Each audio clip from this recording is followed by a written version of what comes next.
சிங்கம்பட்டி ஜமீன் பேருக்கு ஏற்ற மாதிரியே சும்மா வீரமுள்ள ஜமீன்க. இந்த ஜமீனோட வீரத்துக்கு எடுத்துக்காட்டா ஒரு நடந்த நிகழ்வை நான் சொல்கிறேன். திருவனந்தபுரம் திருவிதாங்கூர் இளவரசர் மார்த்தாண்டவர்மர் அவங்களோட சொந்தக்காரங்களான உறவினர் 8 வீட்டு பிள்ளைமார்களால் தாக்கப்பட்டு அரியணைக்குரிய இளவரசரை விரட்டிட்டு 8 வீட்டு பிள்ளைமார்கள் ஆட்சி அமைக்கிறாங்க. இளவரசர் அவங்க அம்மாவோட காட்டுக்குள்ளே தஞ்சம் அடைகிறாரு. அங்கே சிங்கம்பட்டி ஜமீனோட அறிமுகம் கிடச்சிது. அங்கே அவங்கக்கிட்ட உதவி கேட்குறாங்க இளவரசர் மார்த்தாண்டவர்மர். ஜமீன்தாரும் நம்ம ஒரு ராஜவம்சம், அவங்களும் ராஜவம்சம்னு சொல்கிற முறையில் உதவி செய்கிறாரு. அவங்களோட படையோடு போய் அவங்க உறவினர் 8 வீட்டு பிள்ளைமார்களோட போரிட்டு திருவனந்தபுரம் சமஸ்தானத்தை மீட்கிறாரு இளவரசர் மார்த்தாண்டவர்மர். ராஜாவாக அரியணை ஏறுறாரு. ஆனால் நடந்த சண்டையில் மிகப்பெரிய ஒரு இழப்பு ஏற்படுது ஜமீனுக்கு. ஜமீனோட பையன் நல்ல புலிக்குட்டி இந்த சண்டையில் எதிர்பாராத விதமாக மரணம் அடைகிறாரு.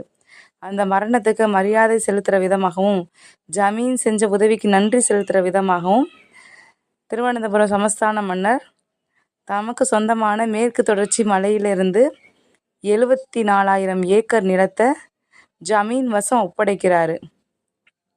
சரி, இந்த 74,000 ஏக்கர் இடம் இப்போ என்னவா இருக்குது? இந்த இடத்துல இருந்து ஒரு 8,000 ஏக்கர் நிலத்தை பர்மா ட்ரேடிங் கார்ப்பரேஷன் கம்பெனிக்கு ஜமீன் குத்தகைக்கு விடுறாங்க. 99 வருஷம் குத்தகைக்கு. ஜமீனோட ஒரு வாரிசு சென்னையில் படிக்கும்போது ஒரு கொலை வழக்கில் சிக்கிறாரு.